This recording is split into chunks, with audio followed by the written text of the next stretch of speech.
Hello and welcome to In the Zone, your destination for the latest news and intel through our Tech Provider Zone site.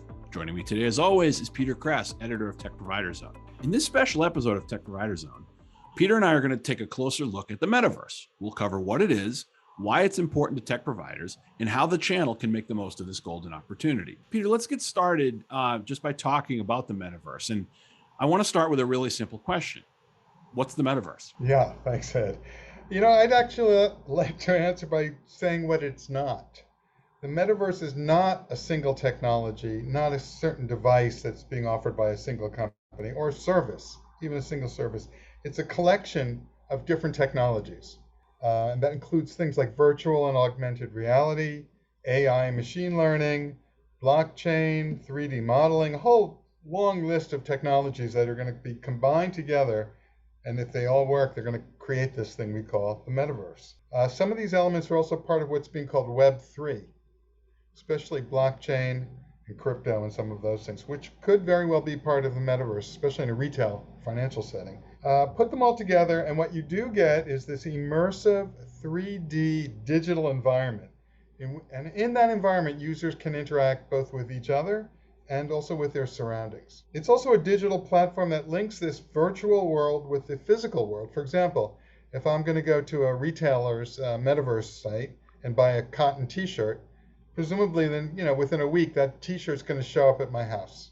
So the physical world and the digital world sort of connect through the metaverse. Some of these elements already exist, things like immersive games, virtual and augmented reality, some forms of social media, virtual collaboration. So we're starting to see some of these things already. And I guess the really big question for everyone is this thing just like a niche, gaming, cool? Or is it something that's going to take over the world? And right now, no one knows. So that's my long answer. Yeah, I mean, can I do anything about this heat wave that we're going through? That's the real question. Yeah. But seriously, that's great. And what's funny to me about the metaverse is when I hear that term metaverse, it sounds like one of two things. It either sounds like a Spider-Man movie, and I don't know why, but it just sounds like a Spider-Man movie title, or something like a buzzword that a millennial marketer might come up with. But is that really an accurate characterization of the term? Is it really something that only millennials would care about? By the way, that's a classification neither of us fit into. Is that something only millennials care about, though? The short answer is no. I can see why you would ask this, because I think right now the metaverse is a bit like world peace. It's not reality, but it's a really good idea, something we should pursue. That said, a lot of people are already spending a great deal of money on the metaverse. McKinsey & Company said it's $120 billion so far. Last year, Facebook's parent company Meta spent a reported $10 billion on metaverse development. I mean, it's so much it actually dragged down the company's earnings. And looking ahead, as we reported on Tech Provider Zone, McKinsey, again, thinks the metaverse could be a $5 trillion market by 2030. That's just 8 years off. And that's fast growth. One of the market watchers, a company called Global Market Estimate, predicts that the market will grow at an average rate of 45% a year over the next 5 years. There aren't too many tech markets growing at that fast. That's really, really fast. So it's not just for millennials. What does the metaverse mean, or likely to mean, for leading IT companies like Intel, HP, Dell, Microsoft, et cetera, et cetera, et cetera? First of all, if McKinsey's right and this is a multi-trillion-dollar market, they're going to want a piece of it. And if it is, in fact, that big and fast growing, there's going to be very intense competition. So it's not going to be easy. On the other hand, if this thing is just a niche, then it could be a real problem for them. They're going to be spending billions and billions of dollars developing technologies for a market that maybe just isn't all that big. And we do have some kind of counter examples. I mean, even VR, there's so much money. I was trying to figure out how much money had been spent on developing VR. I can't find it. But I do know I've never seen a VR headset being used. I don't know anyone who owns one. I've never seen one used in the real world, only on demos and on websites. The other thing is think about cryptocurrency. It was supposed to save the world and transform finance. In June, it lost over $380 billion.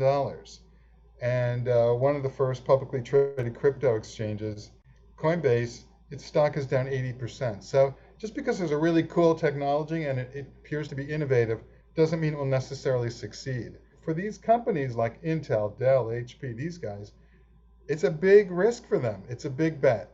On the one hand, it could be this $1 trillion market, multi-trillion. On the other hand, it could be, the next cryptocurrency. So with that in mind, um, this sort of look before you leap mindset when we talk about these cool technologies, and one of the things, one of the real positives, real things that excite me about talking to you about this stuff is technology is cool. Like, and if you're a geek like I am, like the technology stuff is cool. And I'm not involved in the development of it. I just enjoy using it and I enjoy testing it and using it. But there is sort of that mindset of this is the next big thing. I got to get in on this. And with that in mind, that sort of look before you leap mentality, we talked about the technology and then we talked about the major vendors. Now I want to talk about the solution providers, the tech providers, and that sort of end of this whole thing. Why should they care about this stuff? If it's cool, but it could be buzzy and it's hot, but we don't know if it's going to stay hot. Why? How should they feel about this? Why should they care about it? There's actually several reasons why it's important for the tech provider community. I mean, one is simply if you're a member of the larger IT community, you just have to keep up. It's just part of the job. I was thinking today, imagine if 30 years ago you just said, mini computers, that's where it's at. That's as far as I'm going. DEC, Data General, those guys are the real deal. I'm done. Today, those companies and those technologies don't even exist. So in this fast-moving industry, you just can't stick your head in the sand and ignore anything. You just can't. For another, our guys, their own customers are going to be looking into this stuff. Some of them may even be experimenting with metaverse technologies on their own. Many big companies are. I just heard a presentation last week from Fidelity. They're building metaverse systems to try them out, in the lab setting and see, hey, what could this mean for our investors? Surely, even if your customers are not experimenting with metaverse, they're trying to figure out, is this going to do something for me? Is this going to help me? Is this going to hurt me? Is this going to change my industry? It's not something you can ignore. And like I said, it's really early days. Everyone's still trying to figure this thing out. I think you have to be in the game. To be in the game, or to at least know where the game is, the rules of the game and where the game's going, requires a little bit of forethought and looking ahead. And with that in mind, what are some things, I don't know, if you want to come up with like two or three things, three or four things that tech providers can do now to prepare for that future of the metaverse that we don't know what it's going to look like? What can Yeah. they do now? Well, there's quite a few things they can do. The first is reading. There's a lot out there. There are short articles, such as we've had on Tech Provider Zone. There's also some books.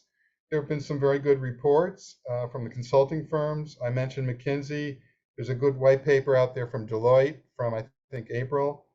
Adweek recently published a piece called The Metaverse Explained. There's a lot out there that you can read and catch up on. Second, I think it's worth experimenting with some of these technologies. Even though they're not connected yet, you can still figure out like, what's this stuff like? For example, you might join a virtual community like Fortnite and just see what that's like. You might check out some 3D rendering software if you have it. You might even buy a pair of those VR goggles I mentioned. Somebody's got to buy them. I'm kidding. They've actually sold millions and millions of dollars worth of those things, but it's worth trying. Third, I'd say, is talk to your customers. Find out what they want to know. Look into it for them. Get back to them. No, it's not going to earn you revenue today or tomorrow, but smart guys are thinking about the lifetime value of a customer.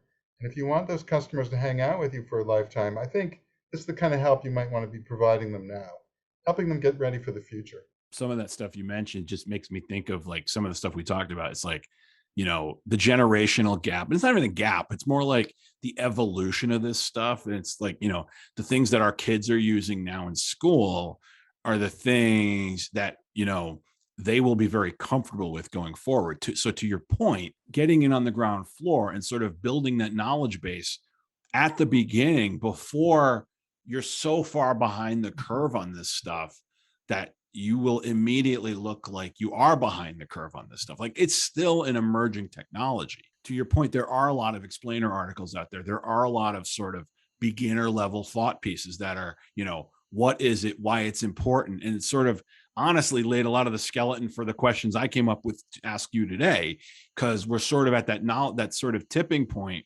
where we can have this discussion at that level now. A year or two from now, we wouldn't have this discussion. It'll be a different conversation. It'll be, much farther along, in terms of what people know. And I couldn't ask you beginner level questions a program a year from now, because it would really be obvious to a decent chunk of the audience that watches and listens to this program that that's a yesterday conversation, not a tomorrow conversation. So to your point, get in on the ground floor, find those think pieces, find those sort of, 101, 201 level information sources, and just sort of absorb what we're talking about, and then figure out from there, because then to your point, you can then have that conversation with vendors. You can have that conversation, with your customers, and say, as they're bringing stuff to you, you'll be able to then pivot back to the vendors and say, what about this? What about that? A different conversation than them trying to pitch it to you, is you asking them and you driving the conversation rather than them trying to sell you something. So Absolutely. I mean, a good quick example about the goggles I was joking about. Yep. A lot of people are working on much better interfaces with 3D. There are the glasses that look pretty much just like regular reading glasses, but I've even heard about contact lenses that you can wear that will allow you to go into a 3D, virtual world. So if that's around and people are comfortable popping things on their eyeballs, that's going to be a lot easier and less nerdy looking than these big, massive 3D goggles. That could be some sort of a turning point for the technology. Yep. I do think, and we'll wrap on that, but I do think that sort of real world application of this stuff is where it becomes a lot easier to understand. It's once upon a time, I can remember, it wasn't forever ago, where people would be like, the cloud. And it's like, you'd look up, like, wait, what are you talking about? Which one? It's like, no. Once you sort of got through that wall, and it'll be the same with this, and it'll be the same with all the other technologies. When you get through that wall, the cloud, crypto, metaverse, et cetera, you become immersed in the technology and knowing how it works and how you can frankly sell and use it, as opposed to it being something that you don't know about. But again, you have to break through that wall, whether it's 3D glasses or something else, 3D contact lenses, we will all get there. So putting yourself in at the right spot, which would be this conversation you and I just had, plus the other, your research that's out there, you'll be a much smarter sort of tech provider. With that, we're going to wrap. As always, thanks to Peter for his time. Check out Tech Provider Zone for the latest news on technology, Intel, and all the other technology that's out there. Peter and his team update it constantly with the latest goings on. So while you're doing your research into the metaverse, swing through Tech Provider Zone and take a look. Again, thanks to Peter for his time, and thanks to all of you for watching and listening, for your time. Have a great day, everyone, and stay cool. Have a great day.